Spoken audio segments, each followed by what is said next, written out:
This spare block and surrounding streets in suburban Sydney once saw cricket legends W.G. Grace, Charlie Bannerman and Fred Spofforth lock horns on what was once considered the best cricket ground in Australia.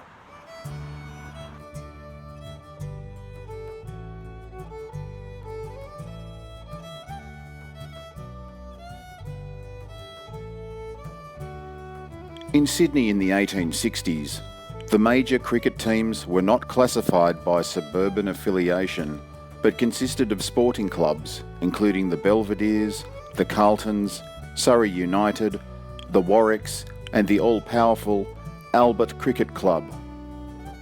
While most teams played on neutral grounds, the Albert Cricket Club was based at a privately owned ground in the Sydney suburb of Redfern. With the Sydney Domain still considered the city's major cricket venue, the facilities at the Albert Ground began to surpass any other ground in Sydney.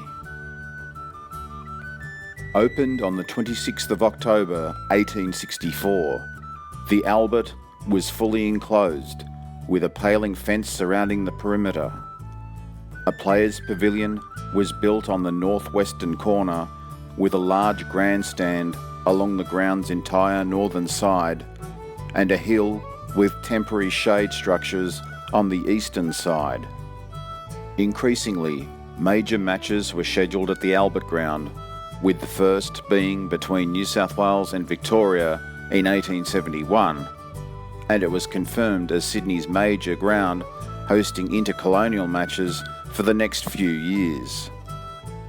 In fact, eminent cricket historian Jack Pollard declared the Albert Ground Australia's premier cricket venue at the time, even surpassing the Melbourne Cricket Ground.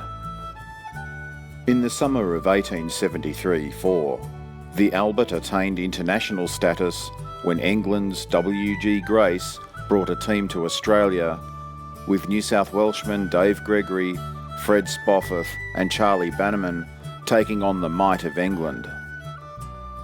In January of 1877, New South Wales would play another England 11 at the Albert Ground, but it would be the last major match played at the venue.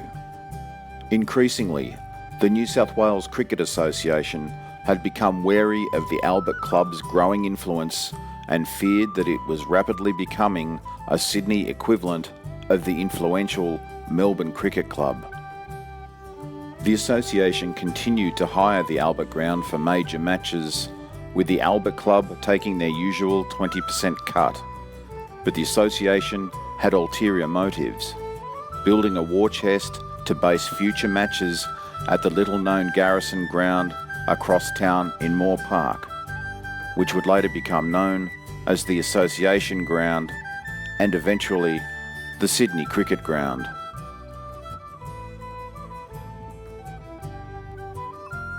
The Albert Ground's existence as a commercial operation would be its eventual downfall. Starved of revenue, the Albert Ground Company was broken up and the land sold off to private investors. The site was later purchased by the New South Wales Housing Commission and dedicated to public housing.